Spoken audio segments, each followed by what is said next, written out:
All right, so my dear ladies and gentlemen, we are back for another episode of the Konglish Podcast. But today it's just myself and then my dear friend. What's up? DK, right? I am the reason for that all the cool voices thing going around the podcast nowadays. Right. So on today's topic, what do we want to discuss? Well, starting off with the world's kind of in a very tense state right now, more tense than I don't know. Being high on gamer subs or something. The reason for that being is that the elections have been concluded, with the contenders being a Mr. Donald Trump and Kamala Harris from both parties. In a very surprising state of affairs, Mr. Trump won by a landslide, with a lot of the states, even New York almost turning from its normal blue state into a red state momentarily, and sweeping with... And basically, he won the holy trifecta. He won the Senate, he got the House, and he got the popularity vote. Yeah, I mean, it's completely crazy. And then you already mentioned he almost turned New York red. Yes. And then, even like he won Pennsylvania, he won Michigan, he won Wisconsin, he won North Carolina, which are like all the major swing states actually. Pennsylvania. Point of note: Pennsylvania was supposed to be the tiebreaker. If Miss Harris had won Pennsylvania, the election would have been hers. She would have been the one giving the speech right now. But unfortunately, Trump took it by a landslide. You know, but the crazy thing is also they were talking about like Pennsylvania being the most like decisive state, like deciding which like way the election would go.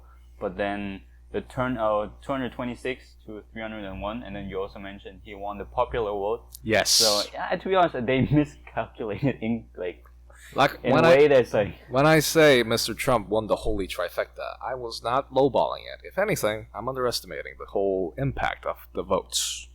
Right, and then, you know, like generally also there always was a theory in the United States that like as time progresses and more migrants come to the United States, that more states actually would turn more and more blue. Like for example, like Texas, as it grows like to the new like tech hub right now. Right. And more like, and you know, a lot of people from California who are like liberal moved to Texas. That like even a state that was like deeply conservative and red that could turn possibly blue in the near future someday down the road. But in this election, the exact opposite happened. That's right. So and then also, I mean, how can you explain that to yourself in some way somehow? Like when the presidential campaigns themselves were well underway, I took the liberty of looking at both presidential campaigns, how they conducted it, and so. As some viewers may know, it was mostly when the actual campaign race, when the presidential race actually began, it was actually Trump versus Biden at first. Right. But for some reason, the Democratic Party, in a strain, I don't know what they were smoking or drinking. I would like some. I don't want any of that. I don't want any of that because their next choice might have made more sense if they did it earlier. Shoehorned in Kamala Harris as the last stand-in. Yeah. And looking at some of her speeches, which I will not imply or explicitly state whatever the contents of her speech, but it was, I believe, a major factor in turning a great deal of public opinion against her. Yeah, I think exactly that was the issue. Not the content she said, but that there was no content to her. Like, as far as I can see, like her campaign was built around "We don't like Trump, let's rally against Trump," and that's basically it. You know, like in Germany, a lot of times there was like concerns about. So let's say Trump loses and Kamala Harris, like still nobody knew what was going to happen. Like what kind of like line she's going to have for foreign policies, and so yeah, I think that was the main issue. And like with Trump, although like you know there's a lot of bad sides to him, at least you knew what you were getting into, what you could expect from him, and I think in the end that was basically what it is. Like Trump had his like character or like certainties, whereas Kamala was like a blank sheet of paper and it stayed that blank to the very end. And in a world like this, you need to have something on your resume. Kamala Harris showed almost none, which was a big factor in her downfall. Yeah, and then also like a lot of times like people claim like so we said Trump won the popular vote and then he won the Senate too. Yeah, like the popular vote, the Senate, like Congress in general, House of Representatives.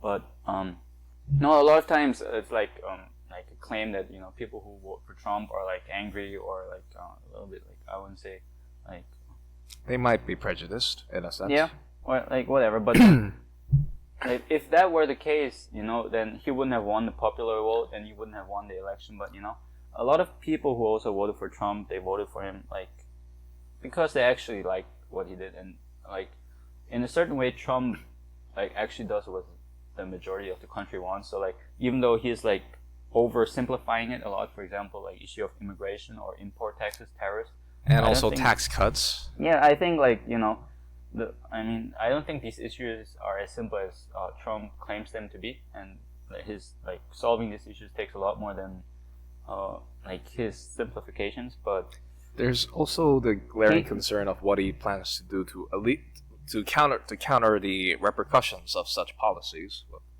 I mean, he's literally like it's been a couple days since the actual results, so yeah. We probably won't have a definite answer yet for the next few months, but there is a high chance. But the fact that he doesn't reassure the audience already is kind of unsettling in a way. Yeah. No, but now that I look at the map, they're still counting votes in Arizona. Ain't that a fun time to be, huh? Yeah, no, but yeah, regardless of that, I mean, he's already like for sure won the election. So, yeah, I mean, there's like he won the election as much as I hate to admit it, and then I also can see why he won it, and but like yeah, so let's like maybe think about what could this mean for like other countries or in the world. Like since both me and you, we are not Americans, but still though, like this presidential election, whatever happens here every 4 years affects the rest of the world. Like in a severe given way. That Korea already has something of a lucrative trade deal between U.S., not just in terms of export-imports, but also when it comes to military drills and the like. Trump being reinstated as president, well, for one thing, there may be more deals between North Korea and the president. Right. During his first tenure, Mr. Trump already made visits already to North Korea. Right. We may see a repeat of that starting next year. But another thing to also consider would also be how... Considering how he plans to revamp, revamp wouldn't be the right word. Change would be too extreme. Like renegotiate, I suppose, would be an appropriate term. Renegotiate the trade deals with Korea. Yeah. That would have a lot of companies probably on edge. Yeah, for sure. I mean, I think in that point, Korea is pretty similar to Germany. So I think U.S. has both a trade deficit, both with Germany and with South Korea, and Trump being like having this background of being a businessman.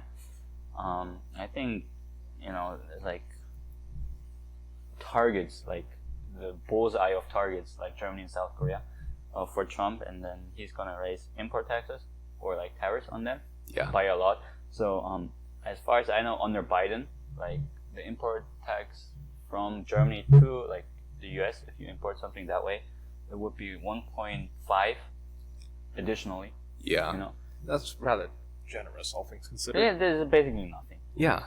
But under Trump, it will go like up to like I think it was 10% or something like that. Which means he's bleeding us dry. Right, exactly, and then it's difficult for like foreign companies to compete on the like American market. But then also like the thing is, it's also in my view a bit short-sighted from like the American or Trump's perspective, because like even let's say you raise like the tariffs on foreign like products, so when they try to sell them on the American market, it would become more expensive, right? Yeah. And then you would assume that in ratio to that, like domestic produced products would become cheaper, right? And then which is the case, but then like he forgets like the corporate greed of like American companies. So let's say German cars become more expensive. Yay. Then they won't, like American car companies, they won't like sell their cars at the same price anymore. Nope. They will just increase the price as well, but just low enough to be cheaper than the imported product. So overall, for consumers and Americans, like product prices would increase. And that would wreak havoc on inflation. But there's a high chance Mr. Trump will not take direct responsibility and just probably point fingers at Biden. Yeah, exactly. He's going to all blame it on previous administration, and there's that. And then you also mentioned South Korea, like being like very dependent on the United States in terms of like defense. Yeah. And the same case again applies on Germany, being part of NATO and the Ukraine war going on.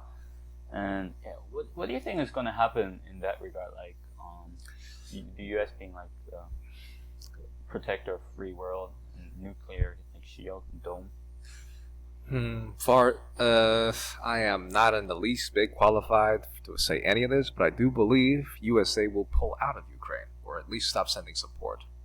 And in that case, we'll have to be left to the other countries affiliated with NATO to pull their weight and help Ukraine.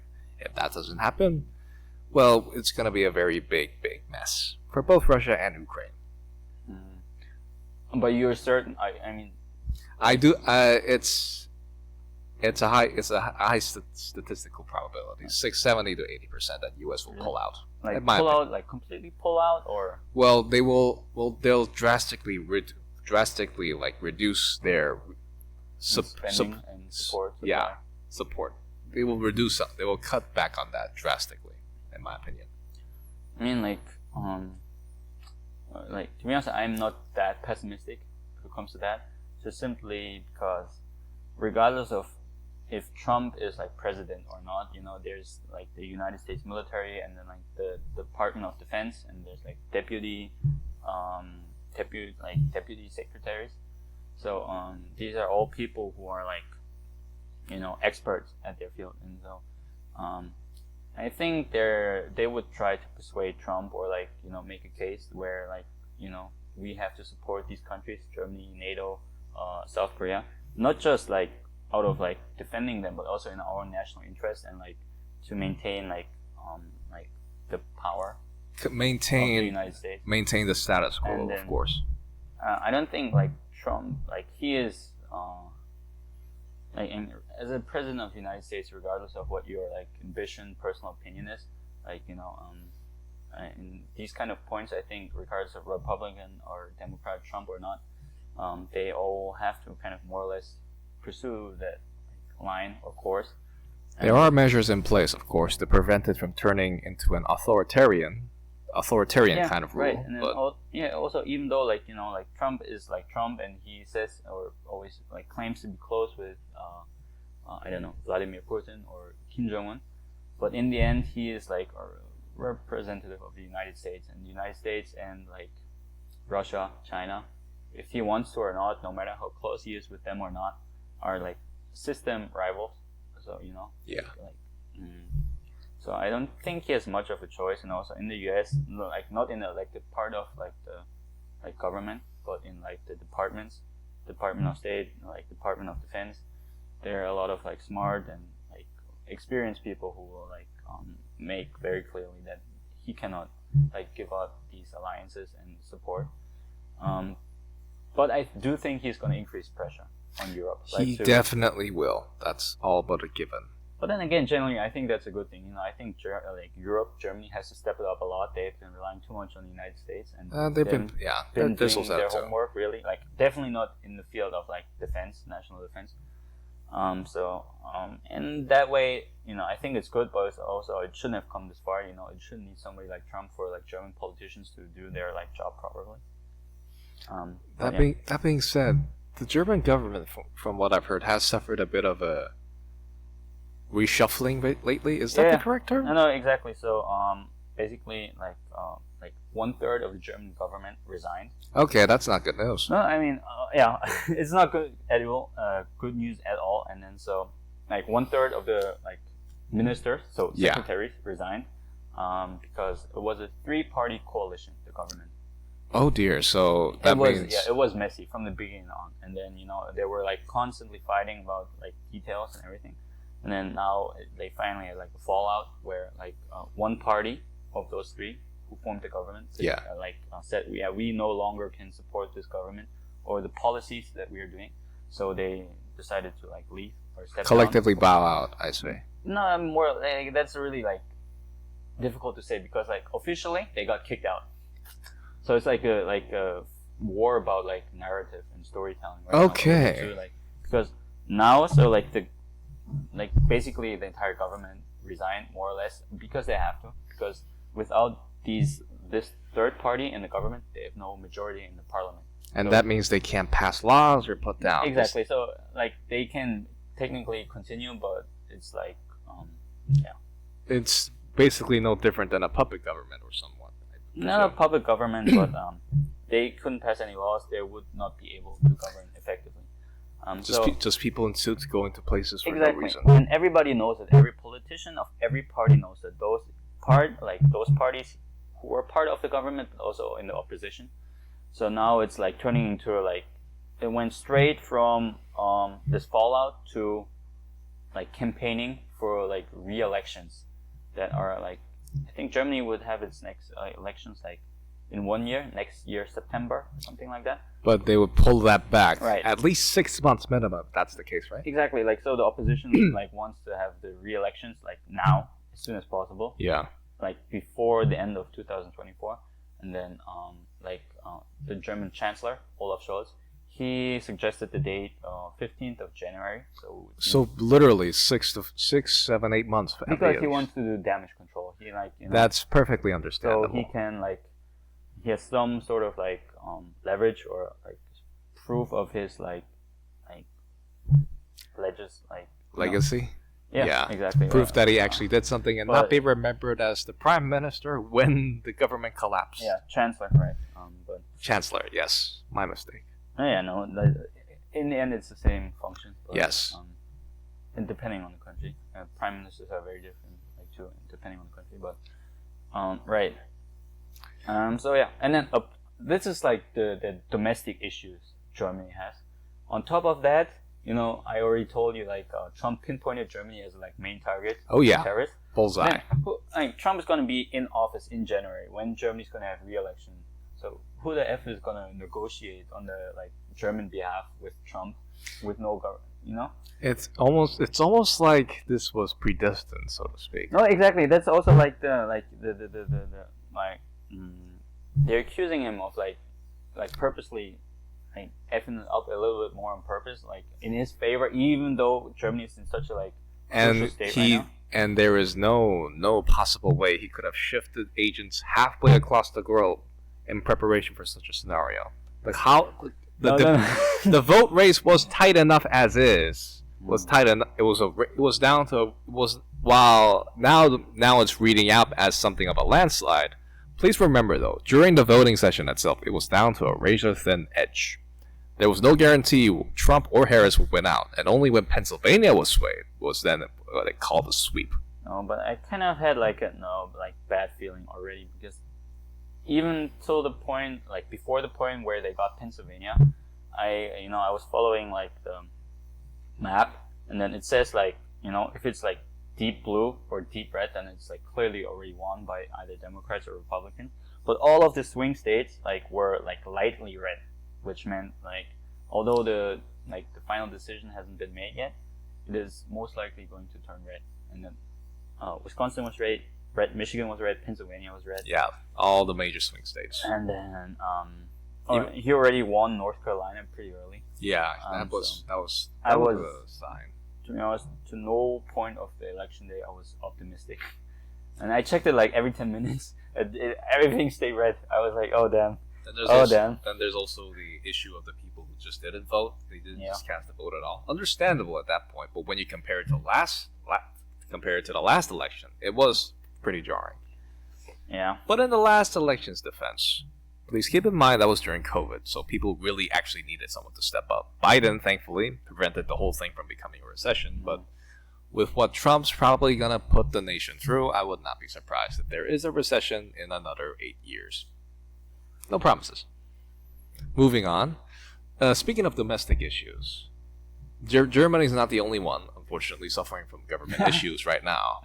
I do believe Korea might be going through I wouldn't say it's a repeat, but it certainly does seem like a reiteration of the Park Geun-hye incident. Yeah, I mean, can you outline it a little bit more? So I've been following it. So, my own knowledge, unfortunately, is a bit limited. The best I had to go so far in the previous ones was by word of mouth from my father, who's a bit of a ranter at the dinner table. Please, I will. Yeah, he's a bit of a ranter at the dinner table. But to put a long story short, the president's wife is being accused of some unethical and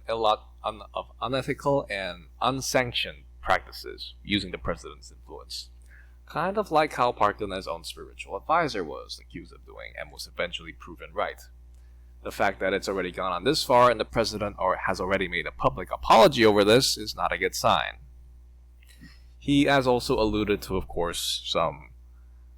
What was the term? Couple counseling? Yeah, right. No, I heard it's like... Yes. That was his answer to one of the journalist's questions. Yeah, I think we'll have to do like some couple counseling or couple like solution to this issue. Yes. No, because like I think the journalist asked how it could be that his wife answers like messages through his like work phone, so the like presidential like phone. Literally a phone that's basically either used to make or break laws, and the wife uses it to answer calls. Yeah, so you are essentially giving your wife the right to launch nuclear missiles on demand. Right. Granted, we don't have any, but that's the gist. Yeah, I wouldn't. That's a bit like over exaggerated. Yes, it is, but well, helps put into perspective, if you know what I mean. But you know, the most ironic thing is that, as far as I know, like the current Korean president, Moon Jae-in. Yes. Moon Jae-in. Yoon.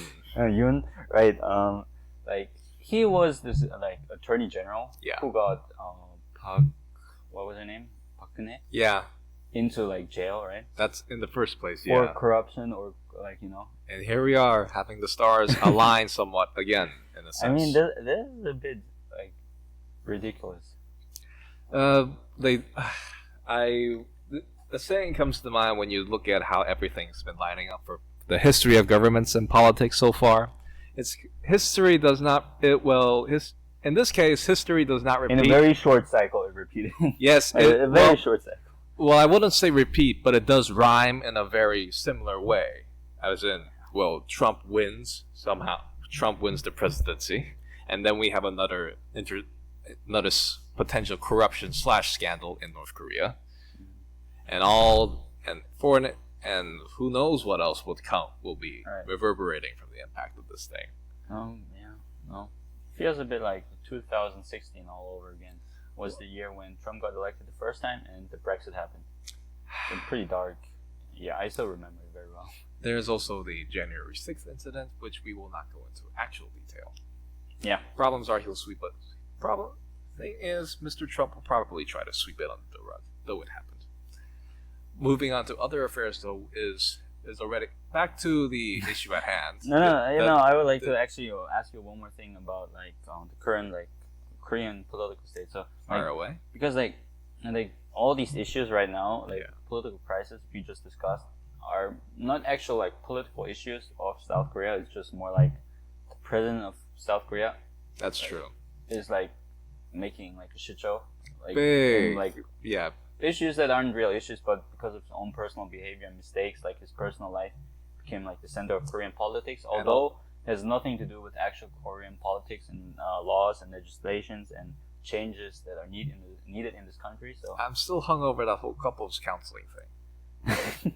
No, but like as far as I know, Korea has like the lowest birth rate in the world, which means like in Germany that's already a big issue. But I imagine like all these issues that are related to that. So which means pension system, healthcare system, the nationalist policies, all these kinds, like the military and manpower. So it's gonna like rapidly drop too, and so all these issues like healthcare, military, and pension system are being like neglected or like pushed aside because of the incapability of like, let's say, the Korean president right now. Yes. And then that is unfortunately true.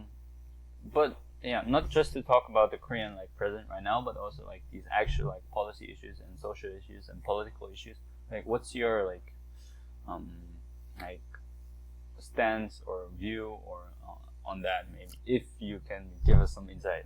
If I were to actually like have an opinion on this whole thing, I'd probably be lambasted, not to mention on social media, not to mention everywhere else. But thankfully, let's get canceled. That is an appropriate stance to have, yes. But I fortunately have a almost blank presence in all forms of social media, and also the perspective and stance I take on these things in general is a bystander thing. I am even. Of course, everybody's biased. everyone, well, not biased, bystander. There's a difference.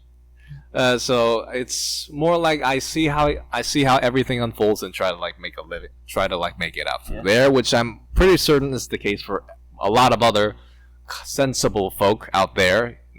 I hope. I do not. I hope. I do not. Well, presume. I hope. But so long as it's something we're able to like make something out of, I believe. I will not take too much of a hard stance. It's mostly a soft stance sort of thing for me. You've been disclaiming now for the last 5 minutes. Yes, I have. Like I said, cancel culture is a thing, but I'm not willing to be buried so deep under it. I'm likely to die of HIV or whatever. Anyways, but moving on. Back to my whole stance thing. Like I said, it is a soft stance, not exactly geared to one direction or the other. It's you might say I'm lazy. One might say I'm not One might say I'm not motivated, but given us, I'm not exactly in a prominent place to be, except for perhaps this podcast. I don't think I'm actually qualified to actually present the proper stance on the whole thing. I mean, for me, it's always been like a problem I haven't been quite able to understand. But anyways, okay. I think we'll just cut this out because a lot of disclaimers, okay, but then what was missing?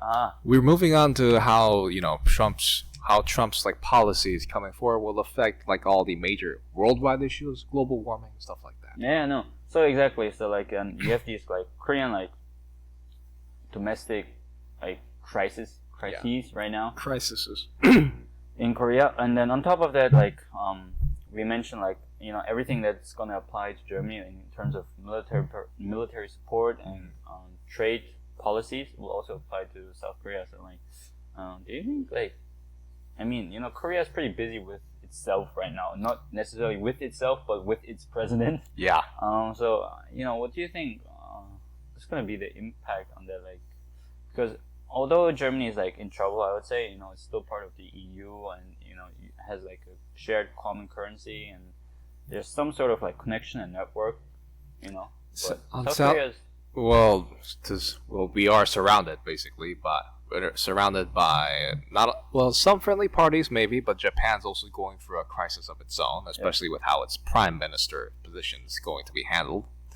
But that was last month, so I do not know how the situation has devolved or evolved. As for but from like a Korean perspective, actually, like the new prime minister of Japan. So wait a second, what was his name? Shigeru Ishiba. Yeah, that's the one. Yeah, exactly. Like, as far as I can see from Korean's perspective, that guy should be actually pretty good. Like, during a 2-year tenure, he was holding a position in several areas: defense, agriculture, populism, etc. But two reasons why I would say he was pretty good from a South Korean point of view is that firstly, there's this Japanese shrine. Yeah. That a lot of Japanese politicians visit, and it is like basically it's like a shrine where they pay respect to like Japanese like soldiers or like also World War II crimes, and by doing so they neglect like Japanese war crimes committed by Japanese soldiers during World War II in South Korea. Yeah. And he is one of the very few Japanese politicians who doesn't do that or thinks that's wrong, and also admits or does neglect the war crimes committed by Japan during that time here in South Korea. So in that regard, I feel like whenever I talk to any Koreans, like this topic always like somehow like comes up, and that they're like till this day Japan hadn't like apologized or like made up for what they did.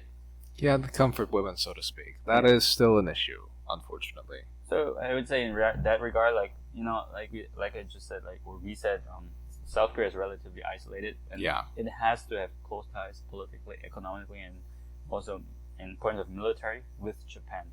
Like South Korea itself cannot not in its current state it is. So in order to like get closer to this goal of, let's say, for example, like Asian NATO, which is also one idea. The second idea he was pushing. So first of all, he was like acknowledging war crimes, and secondly, he suggested something like Asian NATO, which would include South Korea, Japan, Philippines, maybe Taiwan. But including Taiwan would lead to a lot of issues. Yeah, not to mention China would definitely take issue with that. Yeah, of course. But generally, this is like reasons why I would say the new Japanese Prime Minister Ishiba is like actually not that bad from what I can see. He does have a marginally better.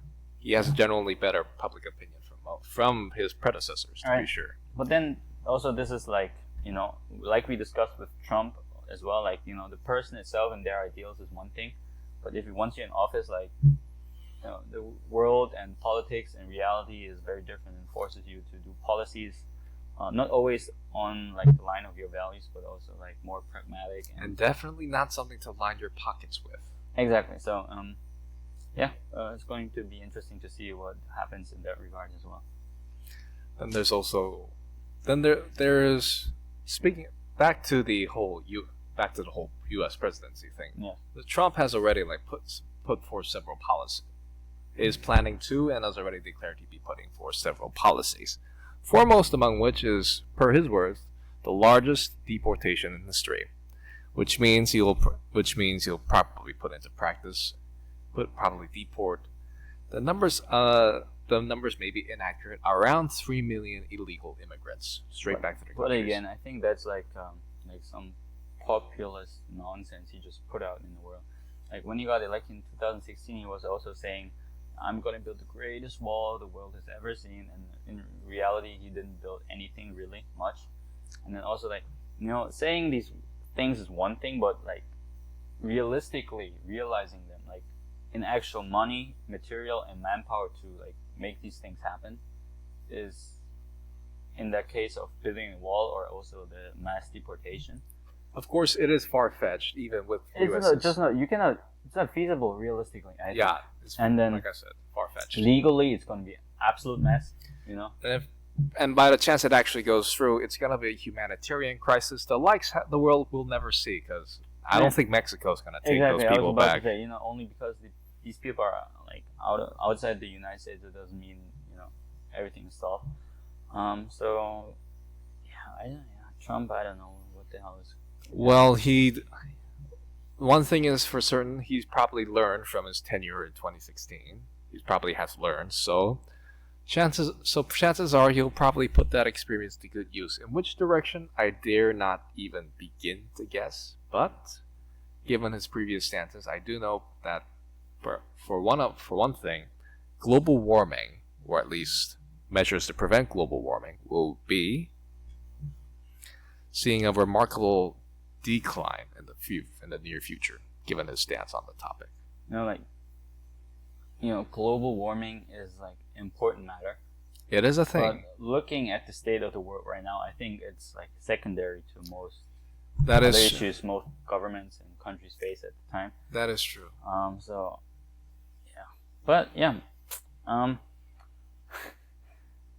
What do you think this is like going to develop into in the long term? Like the long term, there's so many factors at play right now that I cannot like estimate or. If I'm gonna speak out of pocket for a brief moment, I do believe that the United States of America, is gonna face a recession for sure. If not an outright. Why? For one thing, I do believe that this is all out of pocket, so please take everything I say with a grain of salt. With Trump's recent tariffs, raising prices and the like, not to mention he'll most certainly be incorporating more tax cuts just to like appease the populace. Yeah. He was also elected because he'll be offering short-term benefits, which is what the people look for most nowadays. I think that's like another leading cause in why he was elected, other than his campaign actually being tailored to America rather than to the idealized opinions of the small folk. But to like do those short-term benefits, he's gonna do tax cuts. Of course, he's probably gonna go through tax cuts, maybe corporate tax cuts. Yeah. But then it's probably gonna be becoming a bit more of a dystopian society than ever, in my opinion. Yeah, I mean, this is also like an issue I had with like Kamala Harris more than with Trump. Is like, like how are they gonna like manage the budget of the like yearly budget of the United States, like expenditure, military, and tax income? You know, how do they balance it?